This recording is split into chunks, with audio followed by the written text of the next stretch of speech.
Sponsored by NordVPN. Greetings everyone and welcome back to Pain Mess. I'm running my end of the year special where I slash the yearly subscription rates as low as they'll go, and anyone who pledges yearly, including all you saucy ones who are already renewing your yearly pledges, gets a Pain Mess card. Check out patreon.com/charlatanwonder to see all the cool benefits you can get by supporting the channel and have a very painful holiday season. Now, welcome to the belated 100,000 subscriber milestone video. Yeah, I know it's been a minute since we hit that number, but I had a bunch of other projects I need to do and wanted to do this one right. You know, I don't think I ever told you all why I use Frisk as an avatar flirting with being a Rantsona on my channel instead of just filming myself. Aside from the slight lag I just can't seem to get rid of. You see, back when the pandemic was just starting and things were closing down, I did it once or twice as a quick little gag because I lived in a small, rented room and couldn't properly film inside of it. However, my grandma, who loves going to the movies, was bummed out that she couldn't go anymore and ended up devouring everything that was worth watching on Netflix in a matter of weeks. Out of things to watch, she started watching my videos, and while she didn't really understand what too many of them were about, she loved it when I photoshopped my cat Frisk into silly situations. And if Grandma wants more silly cat pictures, Grandma gets more silly cat pictures. Now that I've answered that question, let's talk about today's game. Today, we're finally going to talk about the big one. The one that arguably saved immersive sims from becoming a product of their time and introduced thousands of gamers wanting something more to the genre that people don't really consider a genre sometimes, immersive sims. That's right, we're talking about the yellow-tinted wonder, Deus Ex Human Revolution. Deus Ex Human Revolution, or just Human Revolution, or HR for short, since we're going to be saying that name a lot, was a reboot/prequel of the lauded Deus Ex series that was instrumental in launching the early 2010s ImSim revival. Rather than being made by the original team behind the series, Warren Spector et al. At Iron Storm, which now had been defunct for a minute, HR was made by a team at a new studio, Eidos Montreal, a studio under the new IP owner, Square Enix, which was just Eidos at the time they started it, and Human Revolution helped bring the immersive sim into the modern age of games and was a smash hit by anyone's standards.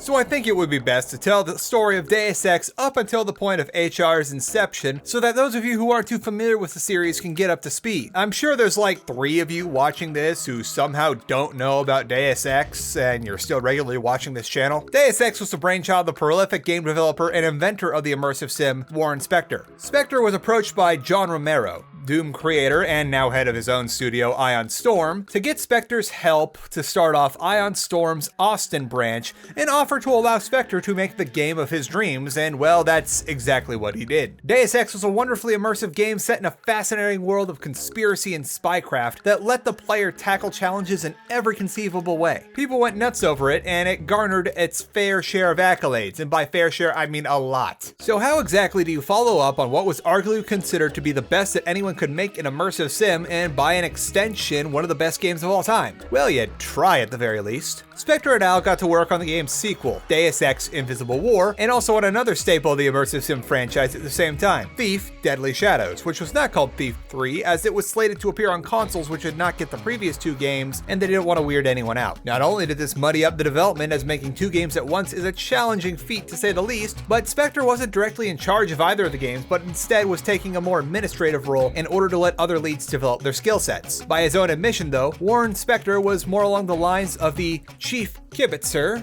by his own definition, rather than any sort of overriding lead to help people move along. Both games ended up being on the disappointing side for fans and didn't quite capture the sales they needed to continue their respective series, and it didn't help either the majority of Ion Storm Austin decided to opt out of renewing their contract, so the studio was effectively shuttered after the games. From my own perspective, when I played Invisible War, it felt like it streamlined a few too many things to make it more console friendly, and it was an odd choice to pull a Dragon Break and say that all the endings from the previous game were all canon at the same time. Things pretty much fell apart for Deus Ex after Invisible War. Ion Storm had initially planned 4 different Deus Ex games after the first, but the only one that we got was Invisible War, and then half a game that had its Deus Ex branding filed off it in the form of Project Snowblind. After Ion Storm's dissolution though, Eidos swooped in and bought the rights to the Deus Ex franchise among a few other things, and started making their own Deus Ex game. Eidos founded their studio in Montreal, aptly named Eidos Montreal, and set them to work on a new Deus Ex game. Eidos Montreal was essentially purpose-built for Deus Ex, as that was their first and main project. Obviously, they weren't meant to be a Deus Ex-only studio, as they worked on other games like The Fourth, but the team was assembled to make a successor to the first Deus Ex games. The new Eidos studio was headed up by Jean-François Dugas as the game director and David Anfonsi as the product's producer. I hope I said those right. Surprisingly, out of all the recruited staff, none of them were veterans of the Deus Ex series. In fact, no one on the core team had ever worked on a Deus Ex game before. Their main inspiration came from playing the games, figuring out what they liked about the games, and what they thought would and wouldn't work, and then trying to make a game that was as true to the series as possible. This, of course, is much easier said than done. So Eidos Montreal decided to build everything around 4 pillars of gameplay that they thought best exemplified the core tenets of Deus Ex: stealth, combat, hacking, and your conversation skills. This seems to line up pretty well with what you did in the first Deus Ex, and the final product certainly reflects that. However, usually most games will focus on maybe 1, 2 tops of those things and call it a day. Making all 4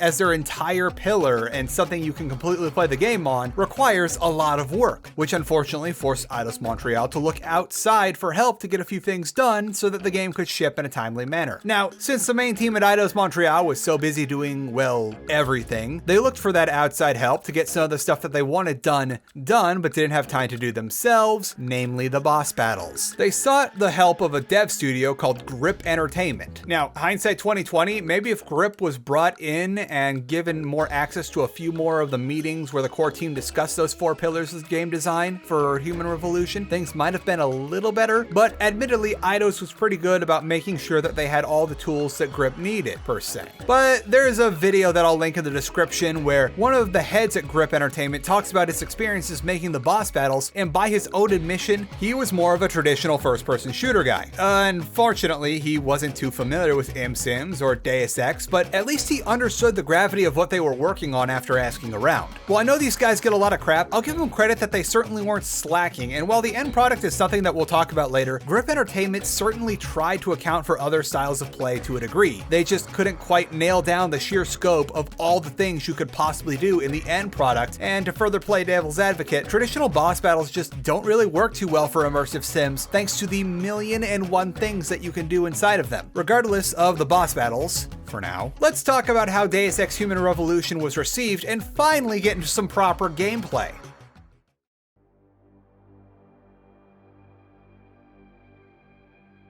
Human Revolution delivered, and then some. It racked up a ton of positive press and good reviews, garnering a 90 on Metacritic. People loved the story, the shooties, the ability to sneak around and be a ghost if you wanted to, and how this game captured that near-dystopian cyberpunk future aesthetic that the original one had. According to sales figures, Human Revolution nearly got the same amount of sales as Deus Ex Invisible War did in its lifetime during the first week of Human Revolution sales. To make matters even better was that Eidos Montreal had made the choice to ensure that the PC version of the game was its own standalone product and not a port of the console versions like Invisible War had been. As far as debut games go, short of being Psychonauts, Human Revolution is the best that anyone could ask for when it comes to your first game that the team puts out. There were a couple of complaints though. Namely the boss battles, and that some people didn't like the yellow aesthetic that Human Revolution had over everything in-game. We'll talk about the boss battles in depth in a sec though, I promise. But for now, we can go over that yes, there is a big yellow filter over everything in Human Revolution, and on some level, Eidos Montreal was aware of how silly this was, as if you look closely, especially around Detroit and the early areas of the game, there's a ton of empty yellow paint cans scattered about everywhere, as if some madman decided to paint the whole world yellow. Aside from the boss battles and the yellow, there's one more thing that people weren't so hot on for Human Revolution, but we'll have to talk about that in the story spoilers segment, so that's not going to be for a while. I think the best way to go about about the gameplay for this segment is to cover all 4 pillars individually, and then at the end talk about the things that are outside those pillars and more of a foundational thing, such as world building, level design, and whatnot. Let's start with the violence, as it might be bad for the bones and organs, but it's good for your soul. Just like everything else in Human Revolution, violence can be done in all sorts of ways. Close range versus long range versus melee. One last thing I'll mention before we get into the thick of the combat is that it's a welcome simplification that Adam Jensen is proficient in all weapons he can find and doesn't need to dump skill points into any weapon skills early in game. Adam's a SWAT-trained head of security for a highly controversial company who's received augments that make him faster, stronger, and more coordinated, and I've always found it to be a little silly that a top-of-the-line, nano-augmented secret agent in the future who was cleared to be deployed on the field for operations that could cause the deaths of thousands if not handled properly wasn't able to figure out which end of the gun you're supposed to point at the baddies unless you dumped a bunch of skill points into the right kind of guns early on. So your first choice in combat, if you're gonna intend to do combat at all, is to figure out how close you want to get to the baddies before you engage. You get the assault rifle of infinite ammunition during the intro sequence, but once you're into the first level, you get a choice of what kind of weapon you want to start with. You got your obvious choices such as shotguns, revolvers for close range hyper violence. Then you've got the longer range stuff like the assault rifle of not having infinite reloads, the sniper, the tranq gun, chucking large boxes across the map, that sort of thing. Finally, we've got your melee, which can be lethal or non-lethal depending on how much of a good boy you want to be, and a few items that are extremely close range such as the taser, the double-barreled pre-order bonus shotgun, which the only place I've seen in the late game is in Hangsha 2. Oh wait, maybe Hangsha 1 as well. Finally, we've got the medium range stuff like the pistol, the SMG, and while the SMG is pretty much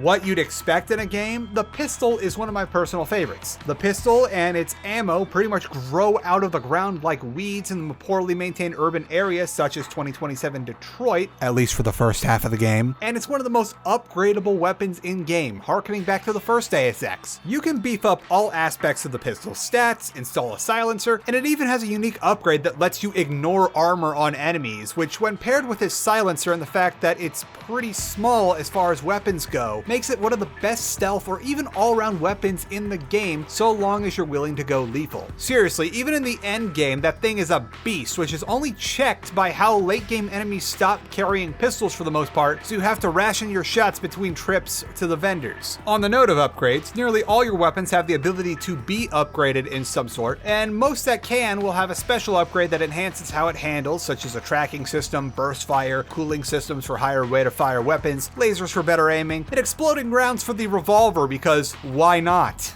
Then it would be an immersive sim if we didn't have the good old lethal versus non-lethal binary where weapons will either kill an enemy outright or do the Batman thing where you technically didn't end the baddie's life, but you did either give them enough physical trauma to be permanently disabled or shoot them enough with enough electricity or improperly dosed tranquilizer to cause permanent nerve damage, most likely causing more irreversible damage to their body. But you didn't kill them, so it's A-okay. The usual rules apply where once the guy's dead, they're dead and therefore won't be getting back up. However, you do get experience bonuses for taking someone down in a non-lethal manner, and a bigger bonus in the end if you didn't kill anyone. You just put them in a wheelchair at best. Non-lethal weapons tend to be silent by default, as most of the time if you want to go non-lethal, you'll want to be going quietly too, as if no one detects you or realizes that something is amiss, they won't revive the guys that you knocked out, except for the peps. The peps is for people that want to be the maddest lads in the beginning of the post-human era. Your melee also has the option to either knock out or whoop out your wrist blades and use advanced vibe check techniques on the PMC troopers while you're sneaking around. Non-lethal uses less energy, but lethal permanently takes care of the bad guys. Finally, we've got the other binary of direct combat, stealth versus loud, which we've kind of already covered in parts, but let's be thorough. Most weapons can be fitted with silencers, and some weapons like the tranquilizer rifle or the bougie pre-order sniper rifle, aka just getting the sniper rifle early with a silencer already attached, or the taser, will be silent by default. Of all the special attachments, silencers are pretty easy to come by, and you can get them as early as Detroit 1, and you have a pretty intense effect on how the weapons fire, as it appears that these are Hollywood silencers, so they just make a quiet popping noise when you fire because your gun magically becomes subsonic when you screw on a silencer, regardless of if you were already using the special attachment on your pistol that makes your rounds armor piercing too. Making your gun sneaky can help you out a lot if you want to be a silent predator, but be aware that you'll be limited to how many silencers you can scrounge together for your guns, and certain weapons, namely the heavy weapons like the machine gun, that might be used to take down big robots or otherwise tanky targets, will not be compatible with silencers, meaning that you'll need to account for those targets with your augmentations when you spend your praxis. Segueing from silencers right into silent playstyles, we've got the stealth pillar. Since it's sorta combat and also my favorite style to play, we'll start stealth with that silent predator approach. This is stealth with the intent to slowly remove all enemies from the area so that you can check things out at your leisure,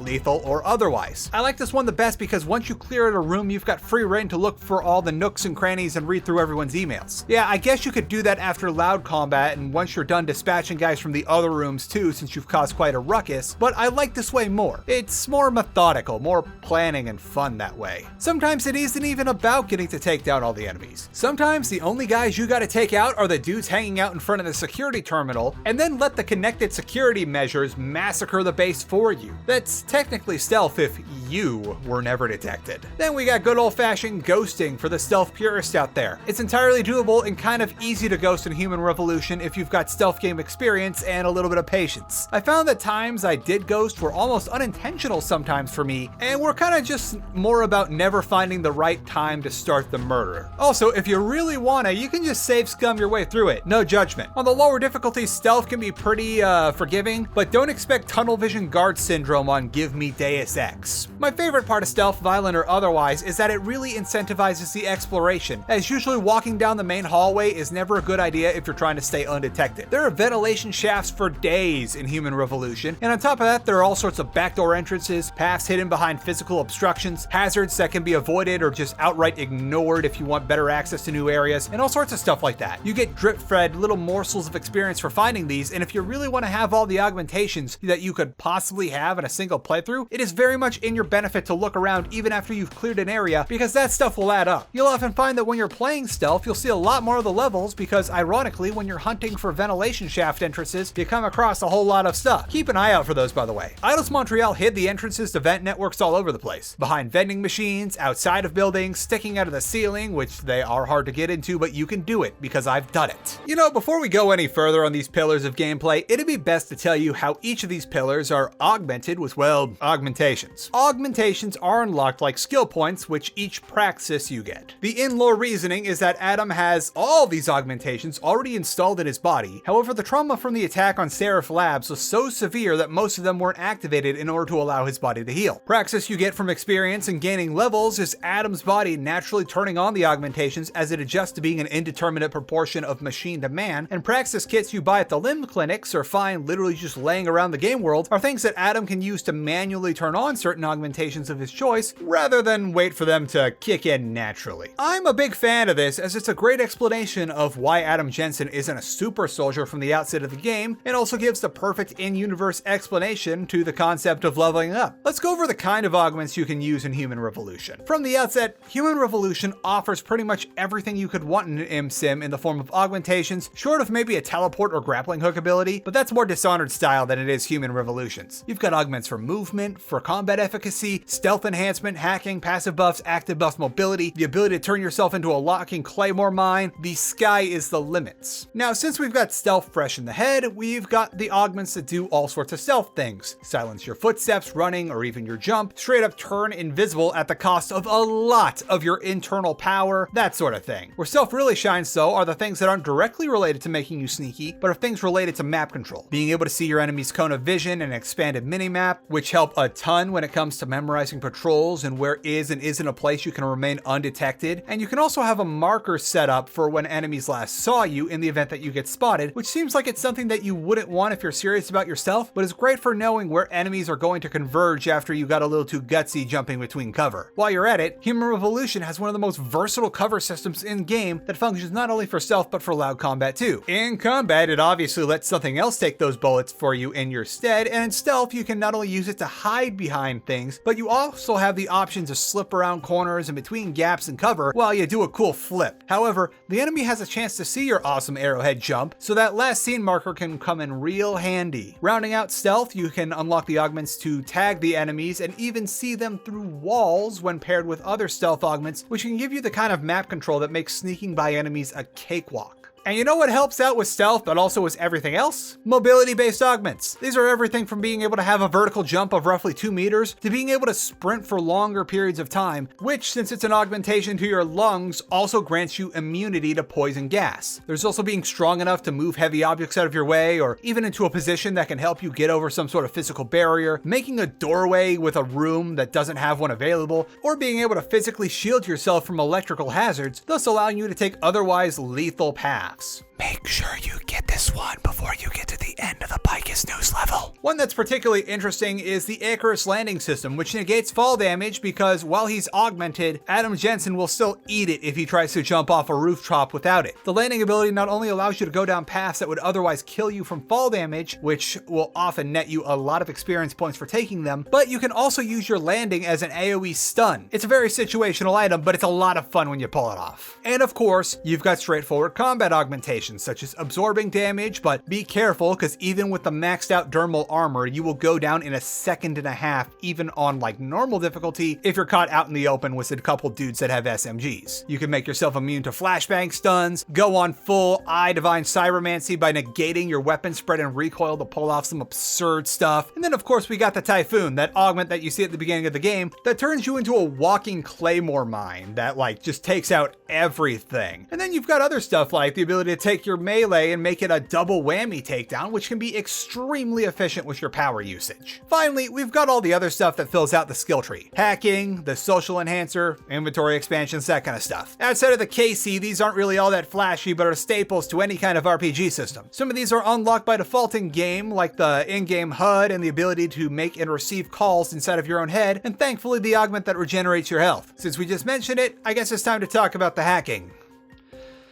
Yeah. Hacking is, well, hacking. You can't have an ImSim without some sort of hacking, magic ritual to open a door in a fantasy environment or hypnotize your enemies, or some sort of other form of little thing you need to do in order to make opening doors more interesting. Hacking's done through a little mini game like it was in pretty much every other kind of game outside of Outer Worlds, which is one of the few things I like about Outer Worlds is that hacking is a straightforward skill check, but we're talking about Human Revolution right now. So much like every other hacking game ever, Human Revolutions sucks. It's a node-based capture system when you're playing against a literal computer that you're trying to sneak past in order to get to the data store or to take over the enemy node so that they're unable to stop you from getting into the data store, making you win by default. If you're feeling bold, you can try to hack into caches that give you extra XP, viruses that act as insta-wins for capturing nodes, or cache, but if you capture the enemy node, you get all of these by default. What's the real bugbear is that even after you put some serious praxis into your hacking abilities, nodes are still almost always a dice roll whenever you capture a node, unless you're spamming nuke viruses or you get very lucky with clearance nodes. You can have all the points invested into the hacking system and still get instantly detected on the first node you take over by sheer bad luck and get locked out of a system. The remedy to this are the auto hack devices that you can find or buy that act as grenades you throw on computers that instantly hack them. The biggest pain about hacking is that it is a massive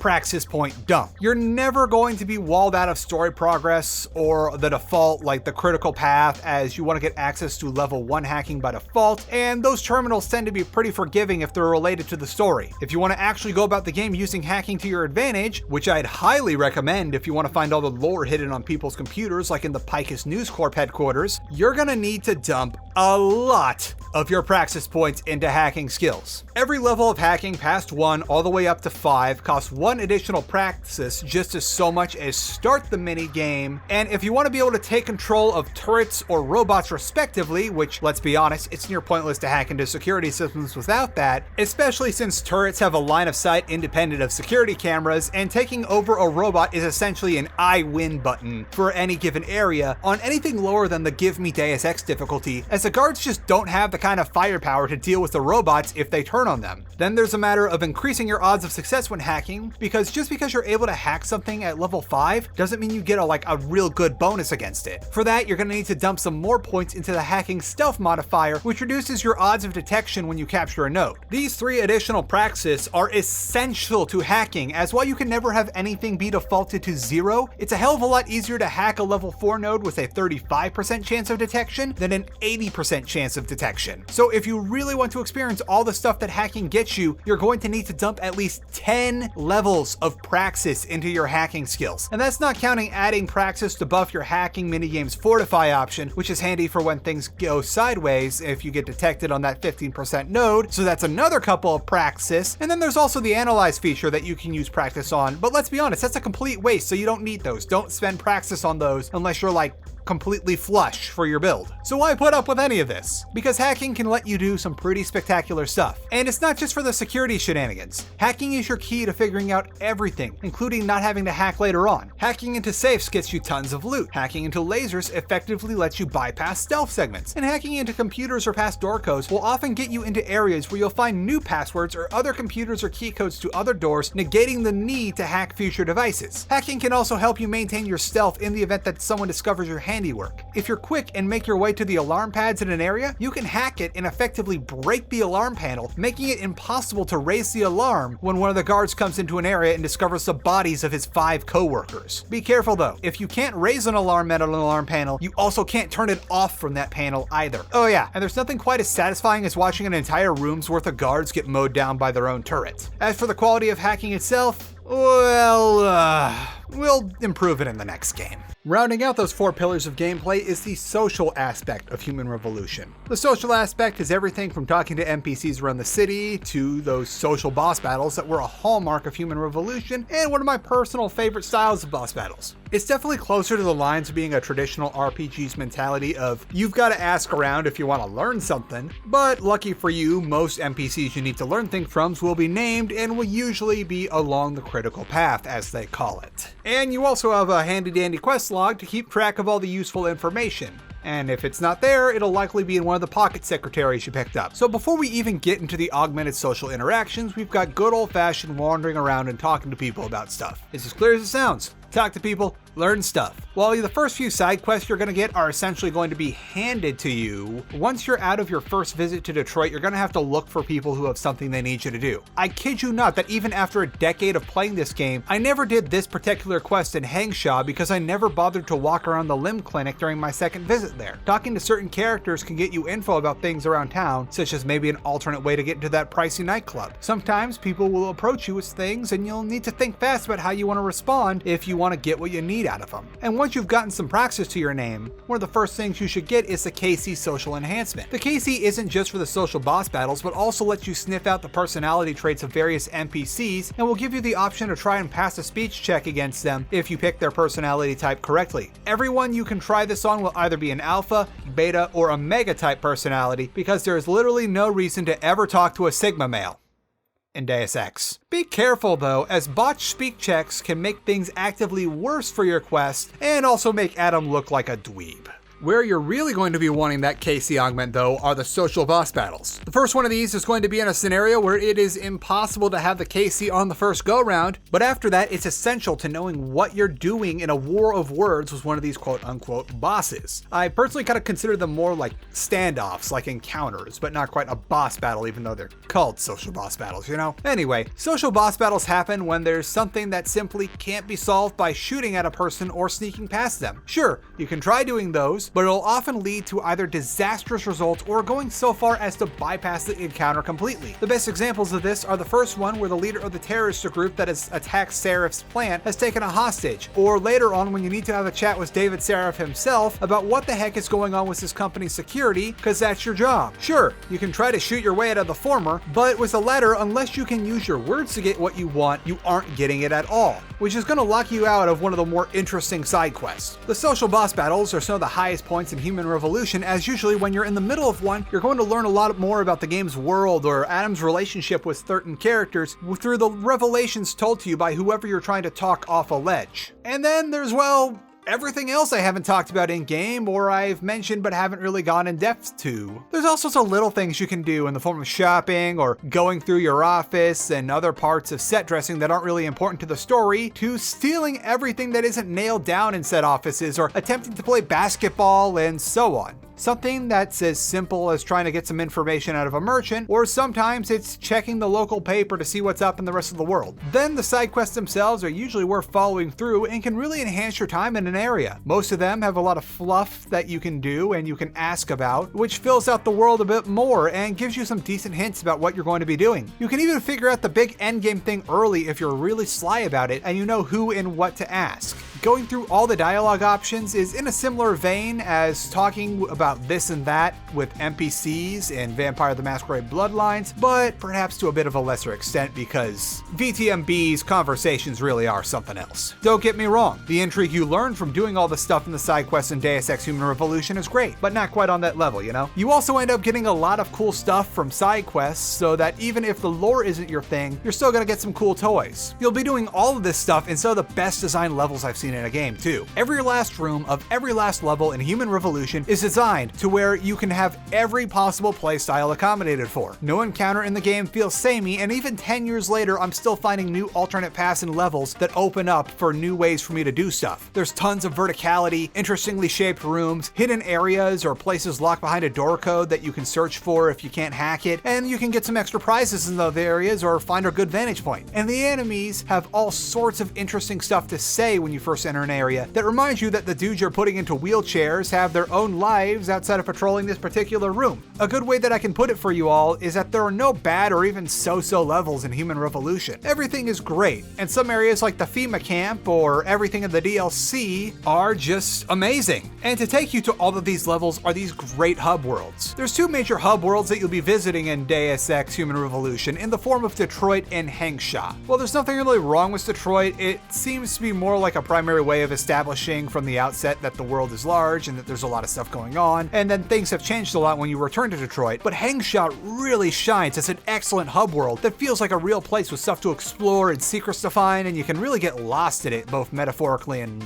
literally. Personally, it's in my top 5 for Deus Ex levels, which, since I said it, for the record are going to be Hong Kong, Hengsha, Hell's Kitchen, Rifleman Bank, and the Udalek Complex. Sorry, Invisible War, you didn't quite make the cut. And it wouldn't be an immersive sim without that kitchen sink design. Just about everything you can do is accounted for in Human Revolution. Head to Derelict Row early and shut down the transmitter tower because you were there. You'll get a unique dialogue from Pritchard and David Seraph.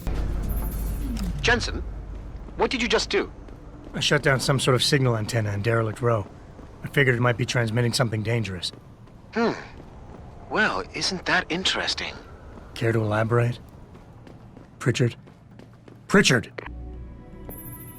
Nice work, Adam. Frank tells me you also shut down a transmission that was coming from Derelict Row?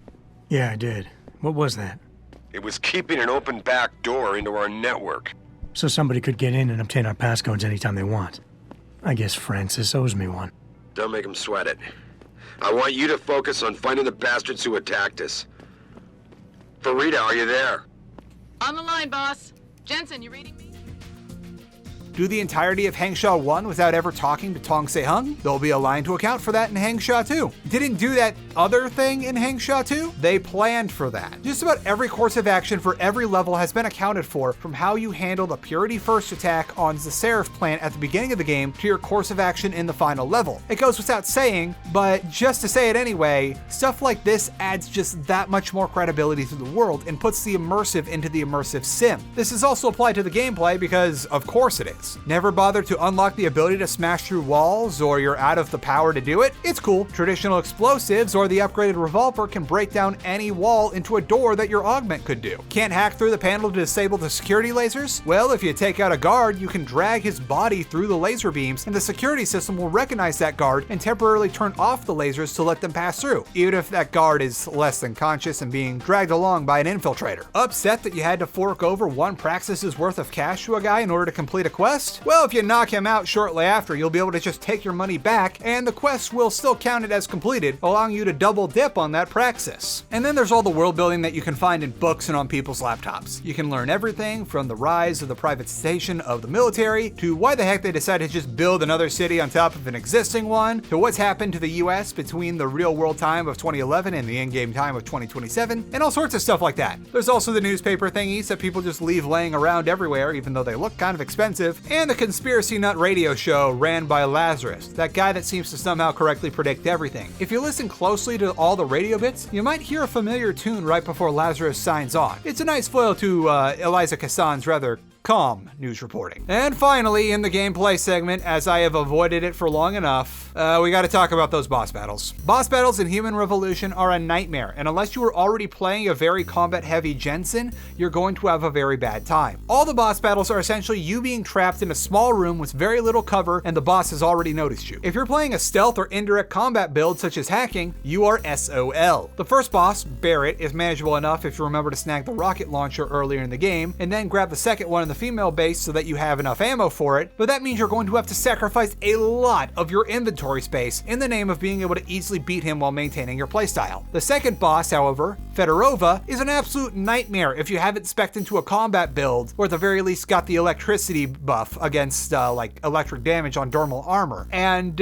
even a character with minimal investment into combat abilities is going to be in literal hell. I kid you not, it took me over an hour to get this one, as unfortunately I got trapped in a spot where Fedorova's first Typhoon salvo would almost always hit me, and I had too much stuff in my inventory to quickly grab the lethal weapons that are laying around I needed in order to beat her in a quick fashion. Oh yeah, and the whole electro floor thing, I didn't have the dermal armor upgrade. Finally, we've got the third and final member of the Tyrants, or the mercs that attack Seraph, who, if Fedorova's fight was hell, the fight with Namir Jaran is mega hell. There's a choice that you can make earlier in the game that is seemingly inconsequential, but if you make the wrong choice and ignored all the breadcrumbs leading up to why the choice is so important, you are going to have the worst time you have ever had. In fact, it is so infuriating and terrible that I refuse to play through it even for the sake of recording because I hate it that much. Luckily, on later playthroughs, when you know what choice you have to make, this boss fight becomes laughably easy, and it's mostly like after Fedorova and you started stocking up on lethal weapons for the next inevitable boss fight, so Namir just goes down easy. These fights show that Grip Entertainment didn't quite know exactly what they were making these boss fights for, and as an almost insult to injury, there is always just a ton of random rooms filled with pickup items in every boss fight that are essentially the game saying, oh yeah, if you didn't have these, you're going to need them. You chose the wrong playstyle, bucko. On your first playthrough, these boss fights are never fun, and they go against everything the game is about. It's a real shame they ended up like this, but luckily something happened later on to fix this that we'll get onto in a sec.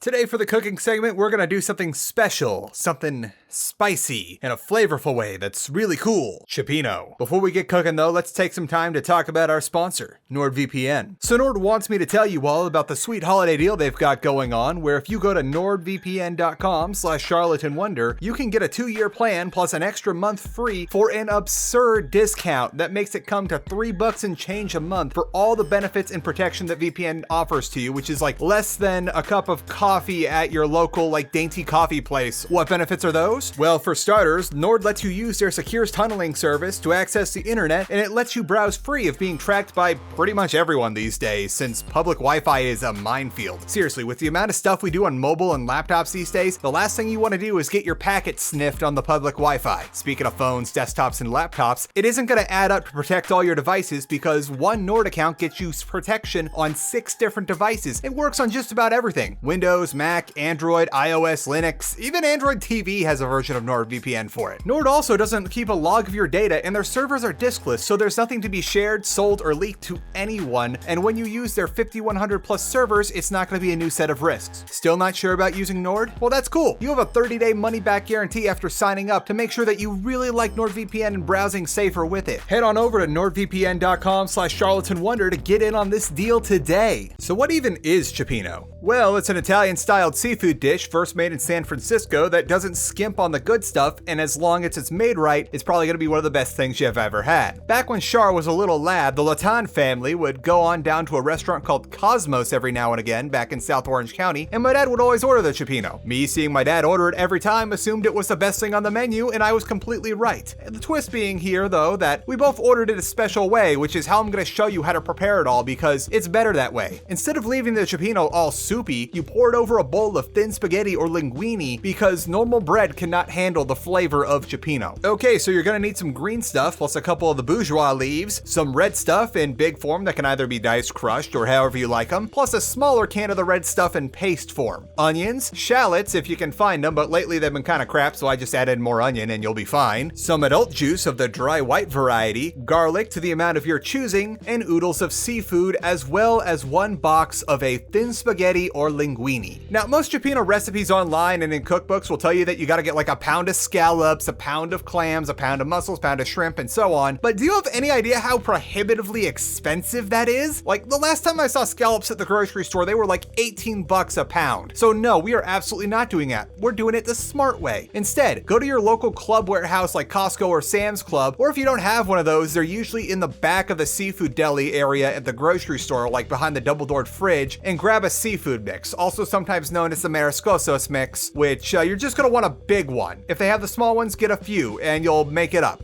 Everything you're gonna need is in that bag of mixed seafood, and these are like $10, maybe $15 tops, and will basically be everything you could possibly need for the dish. You can use the whole bag here if you wanted to, or you can be all fancy like me and go ahead and use half to 2/3 of that bags of mixed seafood, and then maybe 1/3 to 1/2 a bag of frozen shrimp from the Costco, where it's much more cost effective, and then 3 to 4 tilapia fillets, again, from the club store to round things out for that meaty, fishy flavor. Now we're gonna start thawing our stuff real quick because I forgot if I told you this trick or not. Go get a large mixing bowl and your pasta strainer. Put the fish fillets at the bottom of the mixing bowl, and then put the pasta strainer over the top of it and pour in all your other seafood. Now run cold water over the strainer and then just let it overflow out of the bowl and into the sink. This will rapidly thaw all your seafood in the 5 to 10 minutes it takes for you to prep all your other ingredients, and with how the strainer sits over the mixing bowl, nothing's gonna fall out with the overflowing water into the sink. Okay, time to prep everything else. Dice up your onions and possible onion-like objects, crush and peel your garlic, and chop up your parsley if you decided to go fresh. As a note here, you can see from the footage, if you find that any of your stuff looks kind of off, just toss it and anything else that touched the cutting board since you started working with that off stuff. The difference here between fresh and dried parsley isn't all that noticeable in like the final dish, but getting sick from potentially expired and rotten food in your cooking most certainly is. Also, do yourself a favor and portion out your spices now ahead of time in a little bowl or something. That way, when it's time to add them later on, you've already got them all portioned out in one place, so you won't accidentally forget to add something important at the last moment, because trust me, if you forget the crushed red pepper flakes in this, it will make the dish bland. All right, time to throw stuff in a big saucepan and see what happens. Heat the saucepan to medium high. Get a healthy splash of that olive oil into the pan and let it heat up. Careful though, it has a low smoke point. Toss in your onion stuff and let it sweat until it's translucent. It should be getting a little wet in the saucepan as the moisture gets sapped out, but that's okay. Once they're good and ready, it's time to add more stuff in. Go ahead and add your big can of tomato stuff, juices and all, and give that a mix. Then once that's in, add your little can of tomato stuff, because there's no point in using like half a can of tomato paste and then saving the rest for later. And then finally, add in your spices and half a bottle of the adult juice. Go ahead and give that a stir until it's all evenly incorporated and spread out properly. Now, you might have noticed that while we did add the juice from the can of tomatoes, we've added no broths or water whatsoever. This is because we don't want to make it like a thin soup or have anything to dilute the flavor. If you want your soup to be a little soupier, you can just add the whole bottle of adult juice into the mix, because that's going to go through your body somehow anyway. And I'd suggest you do it though towards the latter part of cooking, after things have kind of boiled off and simmered down, if you want it for more volume. So that's where you get the most effect. Get everything good and mixed up, and then turn the heat down a little to let these flavors mix for a bit while the seafood dries off. At this point, the seafood should be good and thawed, so go ahead and turn off the tap, dump out the mixing bowl, and then let all the excess moisture drip out of the pasta strainer for a couple minutes. While this is going on, do yourself a favor, and if your seafood mix had any crab or imitation crab bits in it, pick those out and set them aside in a separate bowl, because those will cook much faster than everything else, and if you throw them in at the same time as everything else, they'll just be like mushy and kind of disgusting. Now, what you're gonna want to do is first place any of the fish fillets inside the saucepan and just let them like get to the bottom of it. Like, give them a little adjustment so they're like sitting towards the bottom of the pan and not on top. And a lot of Cioppino recipes say you should cube any fish fillets that you have before cooking, but I say otherwise, as fish fillets will naturally flake and form nice sized chunks as you stir them, and if they were already cut into cubes, then those cubes will fray, and in the end you'll just get little bits of fish in the cioppino instead of the nice meaty chunks that are fun to eat. Just kind of break them up with a spatula or mixing spoon if you want to during your first stir, and they'll be fine. Once the fish fillets are in, add in everything else and give it a little stir to make sure that it's all incorporated before covering the saucepan and setting the heat to at least medium. Now would be a good time to get another pot for cooking pasta and fill it with water as hot as your sink can put out, salting the water, and then cover that pot and set it under a high burner because we're going to need to act fast as soon as things start falling into place. Give the cioppino about 10 minutes to cook up good, as while the seafood does cook fast, we also have to take into account that we just added a bunch of cold stuff to our hot stuff to the point that now the hot stuff is like slightly above room temperature and it needs to heat up again. So 5 minutes to get the heat back up while the seafood's in there, give everything a stir, and then another 5 minutes for the seafood to actually cook. During that time, it would be good to do another thing that we'll get to in a sec, so just make sure you have the other stuff on standby if you're doing both parts of this. Once the 10 minutes are up, go ahead and add in the imitation or real crab if you had it, stir again, and then cover for another 5 minutes or so. Or if you don't have that stuff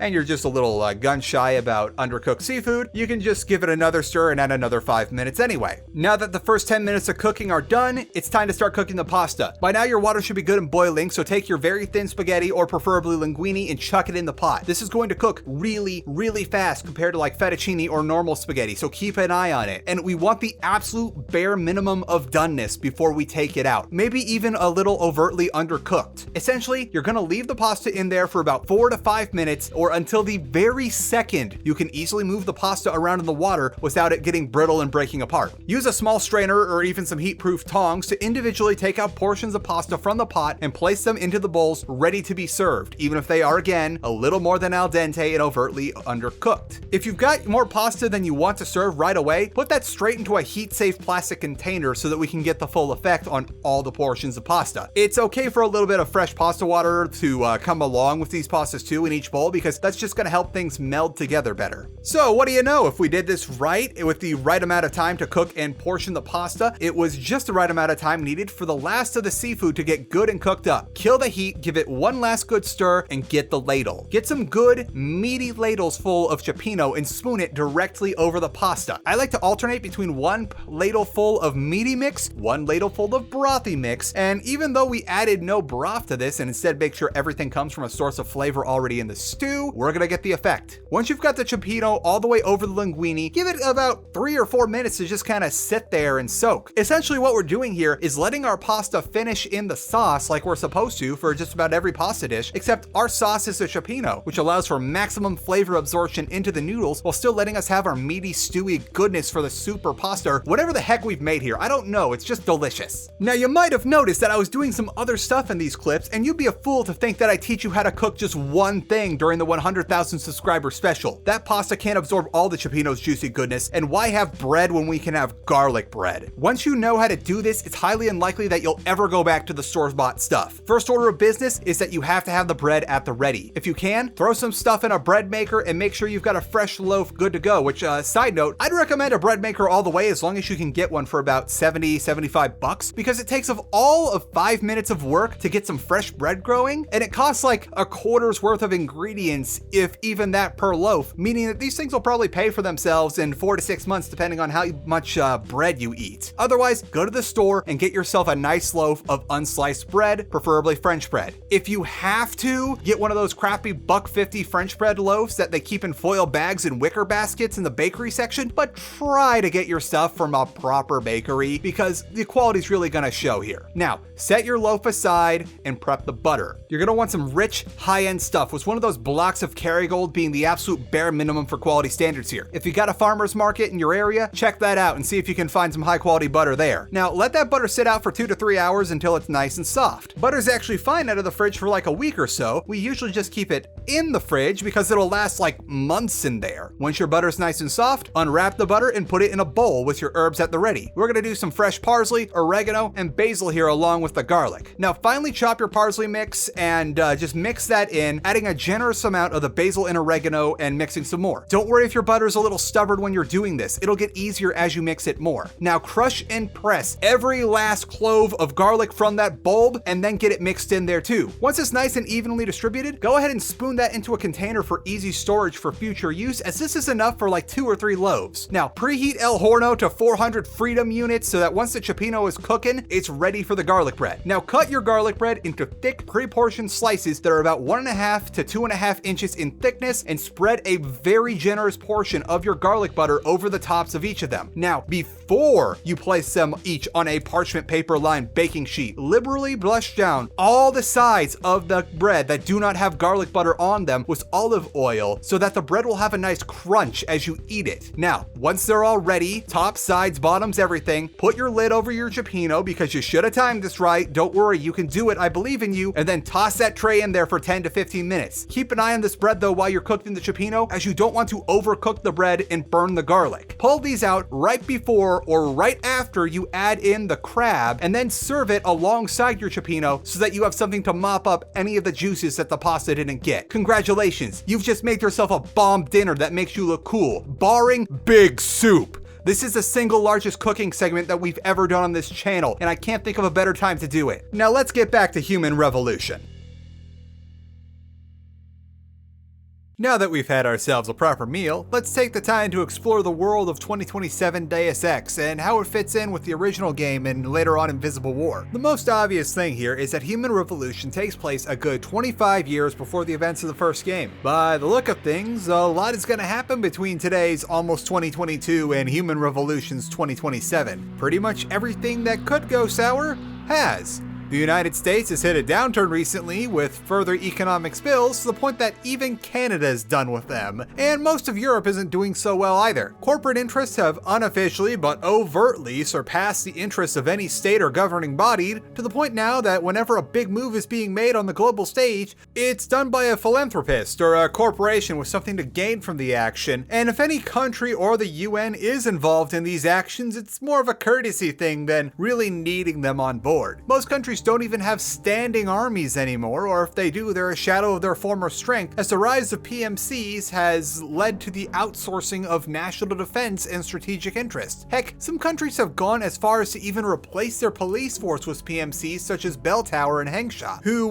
you're going to be seeing a lot of them in Human Revolution. If anything, the fact that Detroit still has a public, albeit ineffectual police force is a sign of how good things have been, a big fat asterisk there, ever since Serif set up shop converting disused auto plants into augmentation factories. Of all the issues plaguing the world of 2027, many of which are greatly exacerbated versions of the issues we already face, one new issue has risen to the forefront of everyone's mind: human augmentation. Thanks to advancements in biomechanical engineering, human prostheses have become so advanced that they have eventually surpassed what a normal human body part could do and have become full-on augmentations instead of merely something that you'd only get if you lost your original limb. This opens up several new cans of worms in society, as for one, getting the right combination of augments will make you objectively better than any natural human being could be, and sports leagues now will have entire different divisions for augmented people. Certain augments, such as social enhancers, have become a must for working within certain industries, and non-augmented people are generally put at a disadvantage, as if two people with roughly the same qualifications are applying for, say, a job as a longshoreman, the applicant with mechanical arms that can carry as much as a forklift with his own hands is gonna win every time. This puts people who can't afford augmentations at a huge disadvantage in nearly every field, which has fostered many an institutional prejudice against augmented people and created a push for regulating them out of existence. The people in this equation who have it the worst, though, are the ones who, as the meme goes, never asked for this. It's a fact of life that there are a number of people, protagonist Adam Jensen among them, who for whatever reason had to get augmented due to an accident or otherwise life-threatening illness. There's a fair amount of people considering that on top of the freak accidents that happened, there was something called the military recycle bill, where any soldier who was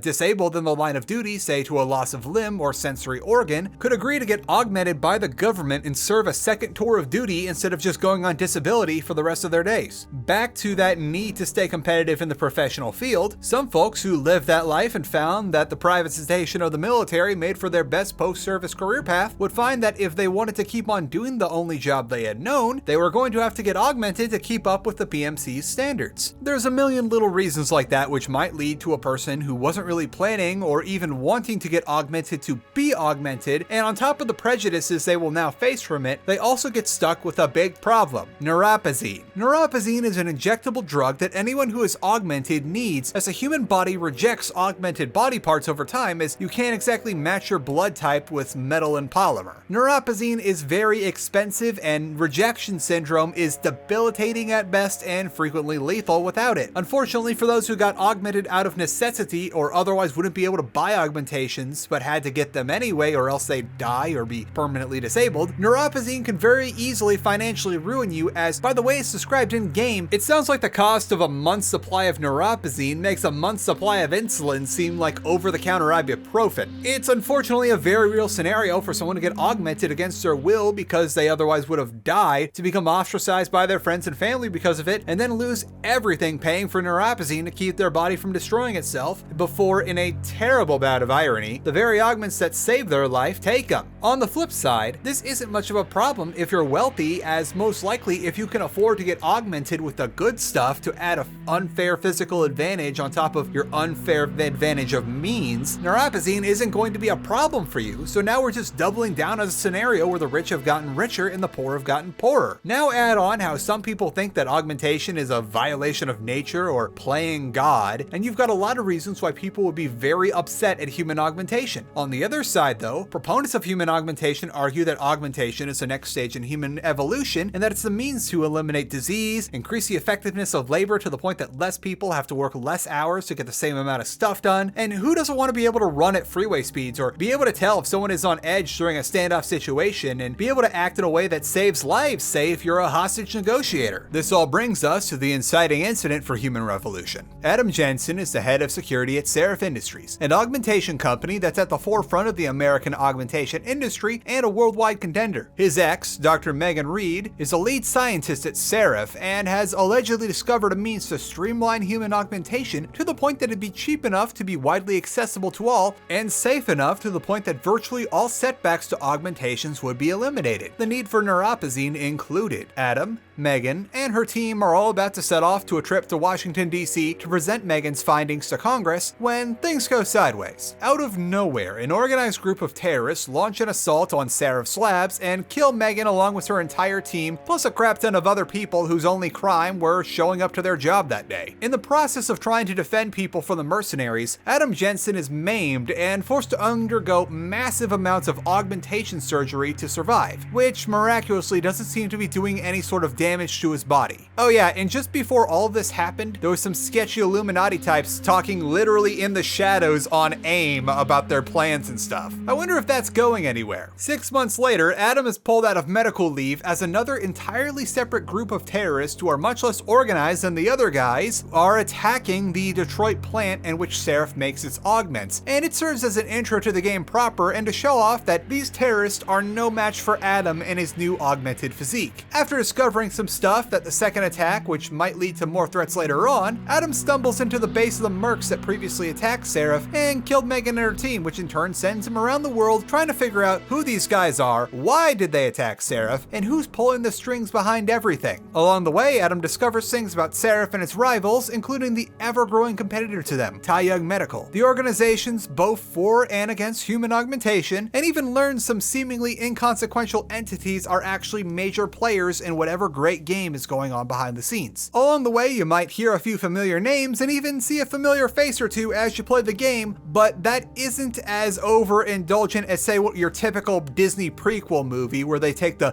fans need closure to the nth degree and over-explain, overexpose, and otherwise ruin any mystery or mystique a character or entity might have. In Human Revolution, the plot is very much aware that most of the game's events are a short lifetime away, so the few people who would be able to be recognized are either very early in their careers or so young that they don't nearly resemble the person that we know them to be in the original Deus Ex game. Okay, so I can't really tell you any more without going into story spoilers, so we're gonna get into them for a minute. Don't worry, we still have a lot to talk about beyond the story, but we can't talk about any more of the plot without revealing certain aspects of gameplay linked to story spoilers. Head on to the timestamp to skip the spoilers, or otherwise you've been warned. So in the process of fending off pure Security First, that's the anti-augmentation terrorists, from the Seraph assembly plant, Adam discovers a very unpurist hacker using neural augmentations to break into the assembly plant's computer database, but before he can get any information out of the guy, he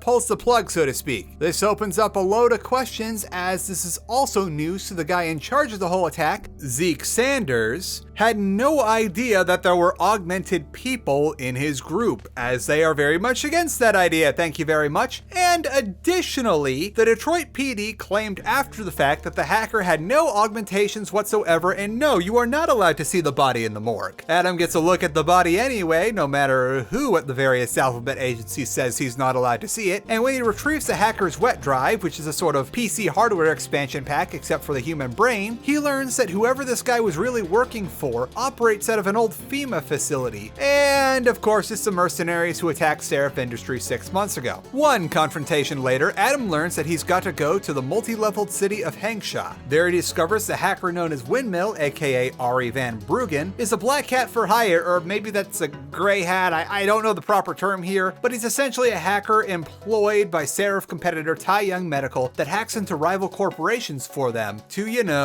discredit them, corporate espionage, stealing technology, which, by the way, in case you didn't know, it's entirely explained in lore how the Fedorova boss fight, how Fedorova has the Typhoon augmentation, even though that was a secret to Seraph Industries in the military only, is one of the things you can discover in the Lee Gang laboratory in the Taiyang medical level, is that very much they do have a way to access the Typhoon, possibly through Ari Van Bruggen, possibly through stuff we're going to talk about in a sec, and they're trying to reverse engineer it. So Fedorova does indeed have a sort of jury-rigged Typhoon, and it makes total sense. The more you know. Back to the direct story though, Windmill now knows way too much, and the local constabulary, aka Bell Tower, aka people on Tai Young's payroll, are out to get him. Following a lead that Windmill gives him, Jensen infiltrates Taiyang Medical in search of a smoking gun that Windmill allegedly hid on their servers, where he encounters Zhao Young-ru, the CEO of Taiyang, where Adam also finds out that Taiyang Medical and Zhao are directly involved with the Tyrants, the mercenaries that attack Seraph Laboratories. Zhao isn't very happy about this, so she calls security on Adam, and he follows another lead that takes him to Picus News HQ, because apparently Eliza Kassan, the lead anchor for Picus, is also in on this. Jensen learns a lot in Picus HQ. That is, if he takes the time to stop and read through all the computers. As soon as you go into the room where Eliza Kassan is supposed to be hiding, the mercenaries will flood the building. But if you take the time and read through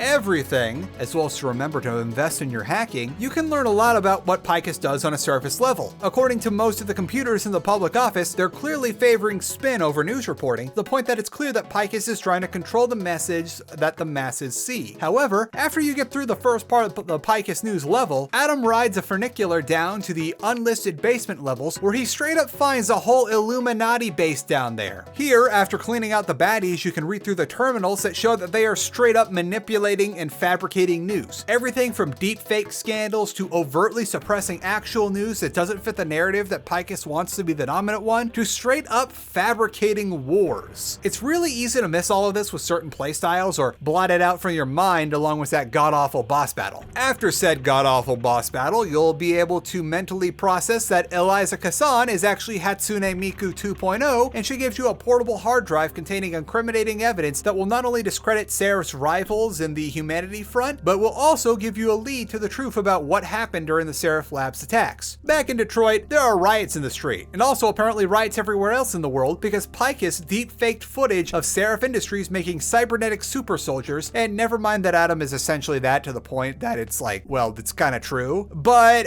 we gotta go confront William Taggart about his assistant's involvements with the mercenaries that attack Seraph HQ and the Illuminati at large. So if you remember to follow up on that side quest in regard to just how the hackers were able to compromise Seraph's networks during the second terrorist attack, you'll get set on a quest that reveals that Adam's parents aren't really his parents, and that he was the byproduct of some sort of gene editing experiment at a VersaLife funded facility called White Helix Labs. And maybe it had something to do with how Adam has needed exactly 0 neuropozyne despite having more augments that most people can possibly hold. Back to confronting Bill Taggart, or perhaps just implanting incriminating evidence on his PC and showing it to the public, it'll give you a lead which gives you hard evidence that Humanity Front is overtly tied to the Purist First terrorist group, where you can also learn that one of the trackers from the scientist that was supposedly killed during the terrorist attack popped up in Hangzhou, China. You fly over there lickety-split, only to have the Illuminati divert your flight path right into the surface-to-air missile they had saved for you. You save Farida, your pilot, because that is the only option and any other path is absolutely wrong, before evading bell tower cops who have put out a bolo on you, so either lay low or get violent. Here is also when you can pop into the limb clinics, where you usually buy Praxis and stuff, to get a quick fix to all the random glitches that you and everyone else who's been augmented have been having lately since about, I don't know, the second act.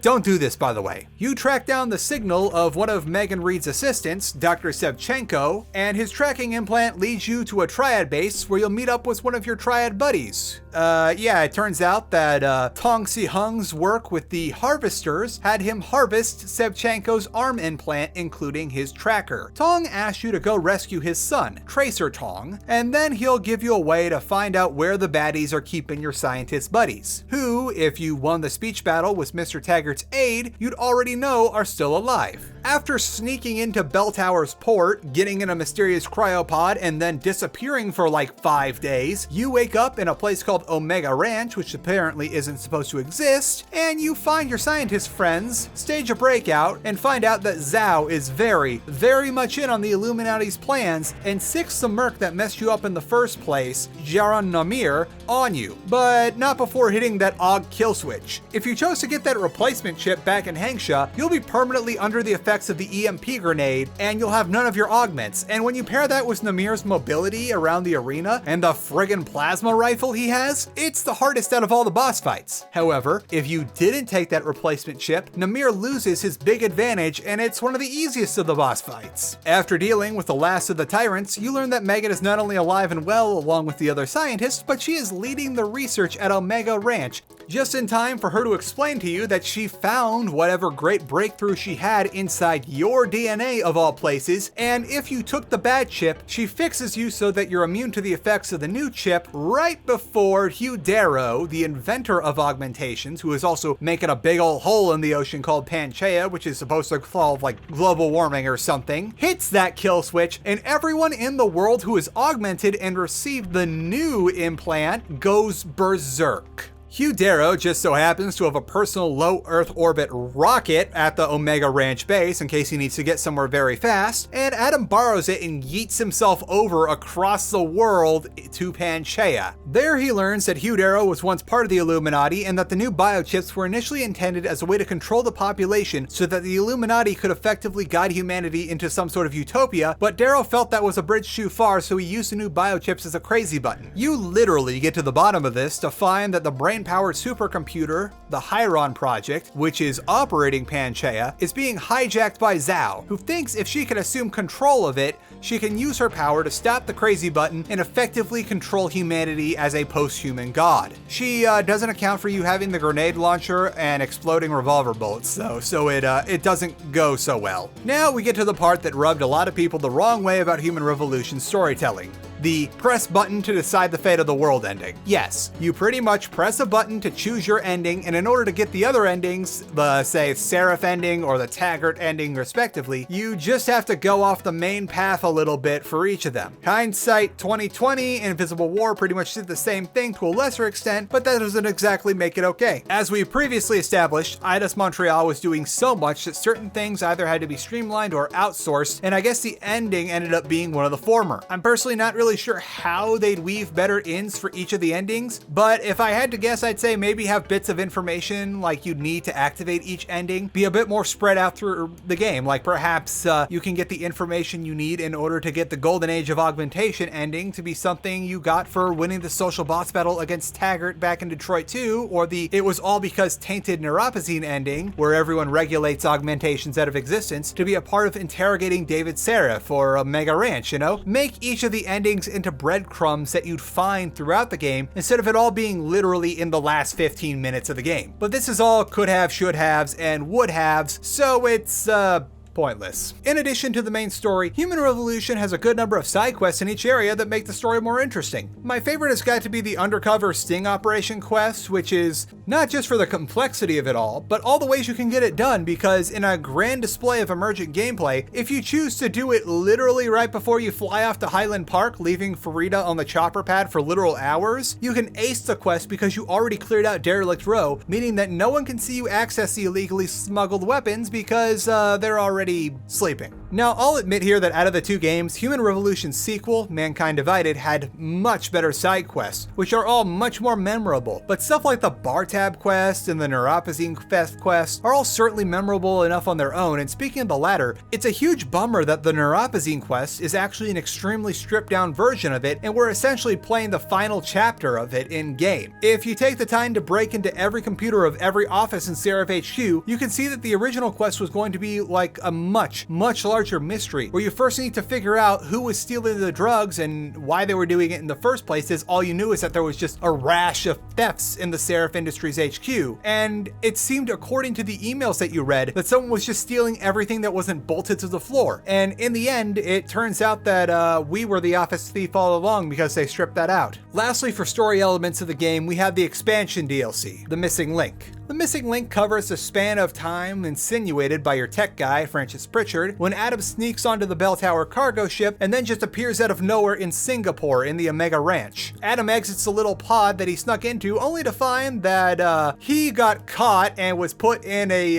meanie guy chair that reset all his augments, but a cool hacker guy seems to be able to access his comlink, and he puts you in touch with an agent on base as the two of you try to expose what Bell Tower is doing on this big old oil rig called Rifleman Bank. This is a rather convenient explanation as to why you won't be able to use all your augs you had in the main game, as Missing Link was at the time an entirely separate executable. Missing Link was a good 4 hours of more Deus Ex Human Revolution, and mind you, that's for me who played through it a lot, where Adam and the group of white hat types try to expose Rifleman Bank as the secret prison black site operated by Bell Tower that also sets the foundation for some of the key characters in Mankind Divided, as well as doing a bit more stage setting for the events that happen at the climax of the main game. Eidos Montreal had a little more fun there than they seemingly did with the main game, as there's a lot of Easter eggs and stuff like the original Cyberpunk and even the mixed reception to Invisible War. Missing Link is just a great time. I really love the level design of Rifleman Bank, and I don't know what to say other than it's a good time, and there's a lot of cool stuff in it. Like, did you know that the conversation you have while you're being interrogated at the beginning of the game will directly influence what you find in your little catch that the hacker gives you? Just like it did was like the beginning of the game was David Seraph when you go rescue the augmentation factory.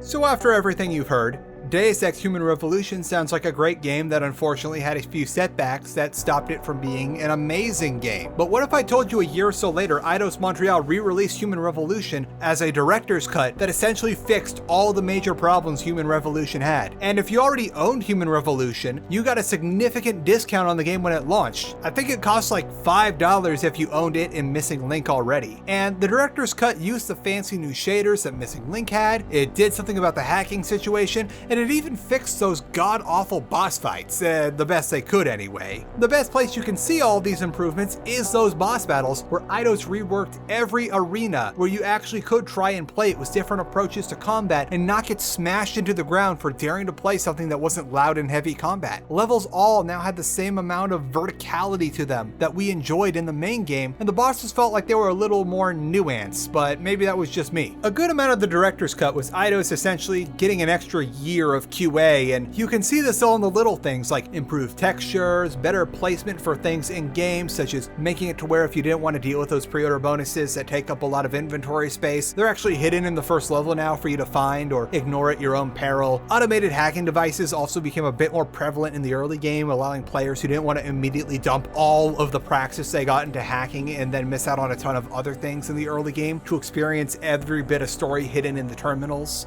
Another nice benefit of the director's director's cut is how the missing link was now baked into the main game. So now not only was it there if you wanted to play it, but it was easier to do that now, and you'd be able to get that extra praxis you got from Rifleman Bank too. They didn't exactly do anything about the ending because I guess there was only so much they could do, but still everything else they put in and fixed and improved was great. There's also developer commentary which they added, which I for one really enjoyed listening to while playing through the game on my second time for this video. The design leads and occasionally certain key designers have audio clips baked into the game world that you can play that'll tell you all sorts of things about how they made Human Revolution, certain ideas they had which were scrapped or folded into other parts of the game, cool little Easter eggs about certain levels or tidbits about recording certain parts of the story, all sorts of cool stuff like that. I really wish more games would do stuff like this because it's great to listen to and gives you another reason to give a game the umpteenth playthrough. And on a somewhat surprising but not too shocking note, the director's cut of Human Revolution actually reviewed higher than the original one by a couple points on Metacritic, which I gotta be honest, I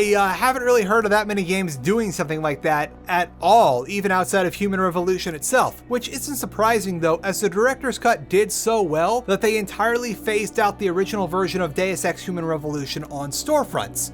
What you were seeing up until I started talking about the missing link is a version of Human Revolution that you can't buy anymore because there's no reason to have it when the director's cut exists. Well, I say that in script writing, but after going back and doing my second playthrough as a developer commentary on the Game of the Year version, I decided that I do a lot of loud combat for example purposes. So if you've noticed that like when I'm actively like getting into live firefights with the enemy, that it just looks a little better, or that certain cinematics are a bit nicer, yeah, that is the director's cut. In fact, I'll probably just take some time to give you a few like one-to-one comparisons of like cinematics and scenes from both Human Revolution and director's cut, so you can see just about how well they improved everything. Like some of it's kind of hard to see, but some of it is like really clear. And one last thing is, I guess they haven't entirely erased Human Revolution, the OG version, from existence, because as you see here, I was able to play a fresh playthrough for this video because if you already owned it before director's cut came out, you still got it. And also one time in 2017 when I made a trip to Russia for a hot minute, I found the OG Human Revolution in a literal bargain bin for about 50 rubles at a place called Bukoya, which is kind of like Russian Barnes & Noble. So I guess it's still out there if you look hard enough. You just gotta really want it.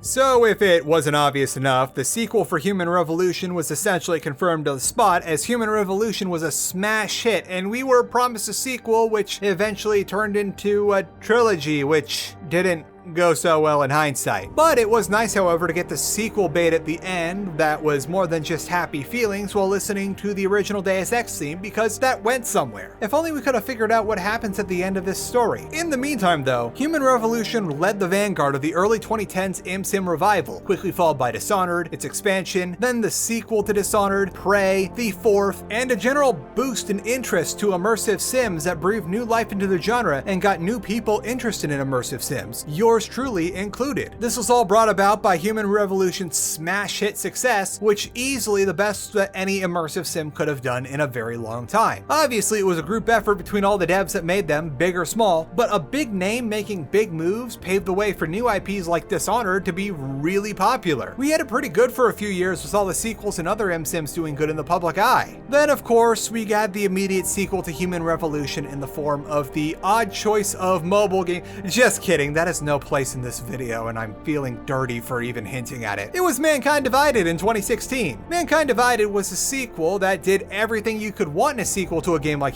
Human Revolution. More emergent gameplay, more augments on top of all the ones you had before, more side quests with stories just as memorable as the main game stories, a great hub world to explore, an interesting plot that was building towards a big cataclysm that would happen in the next part of the game that would lead us to the end of Jensen's story and the beginning of Denton's, which unfortunately, everything else about the game outside of the game was a disaster. This game was ordered to be split into two parts because money, and the marketing campaign was possibly one of the most embarrassing that a AAA could have, barring being an EA title at the turn of the century. Poor choices were made. People were never consulted on whether certain themes would be tasteful, and the term augment your pre-order became a calling card of the fever pitch that pre-order culture had reached. The game itself was awesome, but everything surrounding it, Deus Ex Mankind Divided just couldn't possibly reach the already absurd sales expectations games that Square Enix expected it to have, and the final part of the Jensen trilogy was put on hold indefinitely, and as we know from my last video, I personally believe that it's probably not going to happen at this point. According to the brass of Square Enix, the finale of the Jensen trilogy is quote-unquote waiting its turn for like the last 5 or 6 years. And so, as of this video, it has been just over 5 years since Human Revolution's sequel launched, and we still haven't even had so much of an announcement for the final game and when it's gonna come out, if it's gonna come out at all. And, oh wait, I already said that in the previous thing because I ad-libbed, so I'm basically no longer holding my breath because Square Enix seems to be far more interested in making licensed Marvel games than it does actually making games for the series that are not Final Fantasy. And in a spate of overly risk-averse actions, Square Enix pumped out a terrible games-as-a-service Avengers game, which ironically for them backfired as people pointed out the absurd amount of grind and even more absurd amount of money you would have to spend to get all the stuff, which when coupled with the god-awful gameplay that even the most poggers-tastic Marvel-themed podcast host couldn't stomach, led to Square holding the bag on a game that they just couldn't shut down so soon, and us without the final Deus Ex game. Why are the Marvel games so relevant to Deus Ex? Because Square has sent Eidos Montreal to their equivalent of the COD mines by making them work on those games. If you look through the credits of Marvel's Avengers, you'll realize that Eidos Montreal was relegated to the level design of that game. And I gotta be blunt here. What I saw as far as level design went in Marvel's Avengers was nothing like the kind of level design I'd expect from Eidos Montreal. It is clear they had to make something heavily dumbed down in order to fit the blah design of all of the rest of the game and let levels get recycled a million times over so that players would be able to grind them indefinitely instead of having memorable experiences like they did for literally every other set of levels Eidos Montreal has ever made. So if it wasn't obvious enough by what I've said so far, Marvel games are a terrible waste of Eidos Montreal's talent and a disservice to the very purpose they were built for. Having Eidos Montreal work on licensed Marvel games for Square Enix is Square Enix's equivalent of, again, sending the dev to the COD mines. And it's like, why would you do that? You have an accolade-generating studio and you're gonna make them make terrible stuff like that? We've got a studio here that made all sorts of cool, interesting games with unique mechanics and compelling stories, and you're gonna make them crap out another done-to-death Marvel property every few years, which will be designed for your typical consumes literally every Marvel movie and thinks I Love You 3000 is a deep and meaningful thing. So that audience, of course, they can't exactly make a game with a bunch of crazy mechanics and wild stuff that you would see in a typical immersive sim. Yeah, that makes sense. That's totally a smart risk-averse thing to do. God damn you, Square Enix. You could have been a contender, but you were too scared. That being said, however, I would be lying if I didn't say that what I've been able to play of Eidos Montreal's current Marvel game, Guardians of the Galaxy, it's a pretty damn good game. I'm not too far into it, like as of typing this, I think I'm maybe a quarter of the way through, but from what I've played so far, it's a lot of fun. Sure, it's no Deus Ex or Prey 2017, but even with its comparatively simple mechanics, it's a really solid and engaging time. And it also helps that the writing is excellent, and as I saw from the Game Awards the other day, it's award-winning. The character designs are good, and unlike the previous Marvel game, they're authentic to the comics and able to be their own thing, which frankly, the Avengers game fell flat on its face trying to do. Like, obviously there are some similarities between Eidos GOTG and MCU GOTG, but they're drawing from the same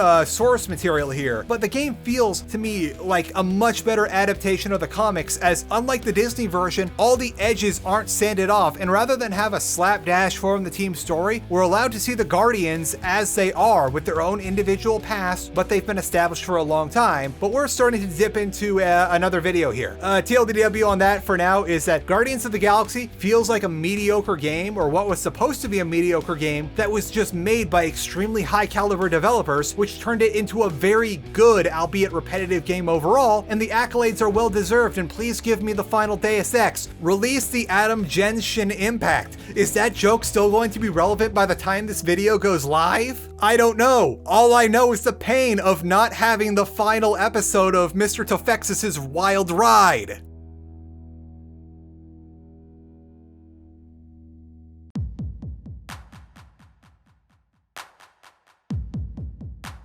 To end this on a high note, Deus Ex Human Revolution was my first real immersive sim, and it's one hell of a start to the genre. possibly the best one. If you like immersive sims and somehow haven't played this one, I cannot recommend it enough. And if you're new to the whole concept of an immersive sim, I'd say that this is the best possible place to start. Human Revolution has all the trappings of a true immersive sim, from the unorthodox way you can go about your objectives to the build your own playstyle with augments and all the great storytelling that comes from the two being combined by people that are very good at what they do. As far as ImSims go, Human Revolution is also a lot more accessible than classic entries from the late 90s and early 2000s, and it also has a direct sequel for when you're done with that game and want more. And then when you're ready, you can try the more classic games in the franchise like the OG Deus Ex and Invisible War, and that can get you into all the other immersive sims, but not like have to balk at like the dated controls that so many of them have. I'll be honest with all of you here, after the ImSim follow-up video this year and what we've seen in the last few years, I have no idea what the future is, not only for the Deus Ex series, but for ImSims as a whole. I can tell you, however, that if you pick this up, there's 3 more great games, okay, 2 more great games and one that's kind of subjective, that you can check out, which is a gateway to more great games. Oh, and by the way, all of these games have an insane amount of replay value, thanks to how differently you can play each one, depending on your augmentation builds, whose sides you take during certain quests, and what paths you choose to explore. It's a shame that the outlook is so grim, but we should still be amazed at how much game we've already been given between the OG Deus Ex, Invisible War, Human Revolution, and Mankind Divided. So that's gonna do it for us today. I want to remind you all that now is the time to get in on that Pain Miss special over at the Patreon, where any yearly pledge gets you a Pain Miss card sent right to your door, and all yearly pledges are as deeply discounted as they can go. Can't or won't? That's totally cool, my man. I still appreciate you taking the time to watch my videos, and I hope to see you in the next one. I don't really know what's in store for 2021, but I've got a few ideas, so be sure to stick around. In the meantime, please be sure to stay safe, stay indoors, and bundle up when you gotta go outside. Wash your hands, wear your mask in indoor public spaces, and enjoy this cat video. Thanks again to NordVPN for sponsoring this video. Saucy boy. Wobbly Bubbles. Are you the guardian of the jars? Are you the Jardian? I got these jars because my wife really likes the little fruit cups as like a snack when she's in school.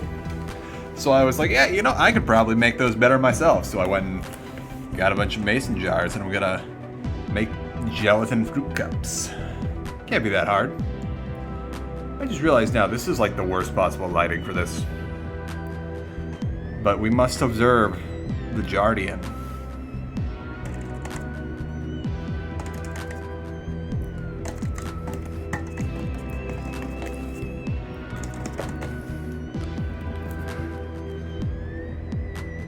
I'm gonna take your jars. They're mine. I paid for them with money. You know what? You've been good lately, so you can have 1 jar. Fill it with your snacks, if you please.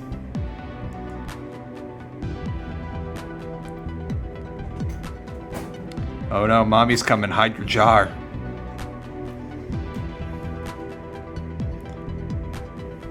It's fine, honey. You're not in the shot. Okay, I'm gonna take your jar back for safekeeping, and Mommy and I are gonna finish watching our shows. Behave yourself. Hey Frisk, you staring at the label machine? Look at this. I can make the addresses better now. I can just tear these off. This one's blank. I'm not gonna dox anyone right now.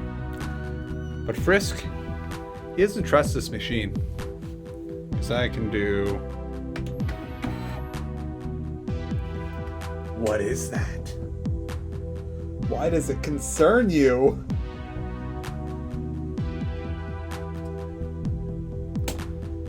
These labels are also pretty cheap, so I can just keep doing this. Oh, it's not so spooky anymore now that you've witnessed it?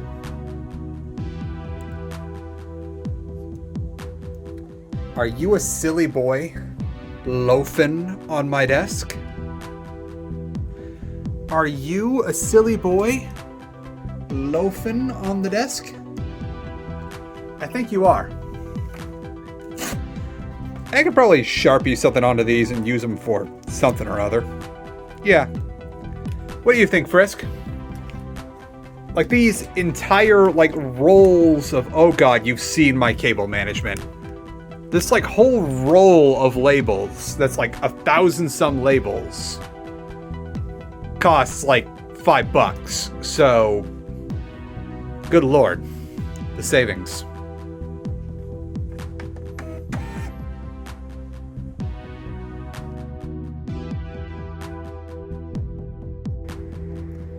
Saucy boy, we've got you many boxes from the warehouse store, but you really like this one. Is it because you aren't secretly noodles? He was doing it before and I didn't get it on film, but he like just collapses himself into this box and he just lives there. Are you pleased with these lodgings? Your little kitty cave I made you?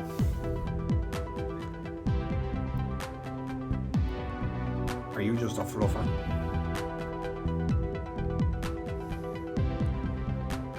You're just a fluffer. You, at the early hour of 3 p.m., have already eaten your entire day's worth of snacks.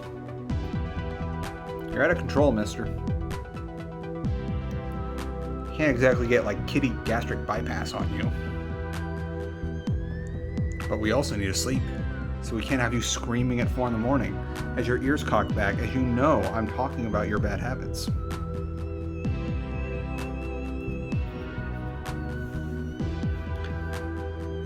Would you like a sniff?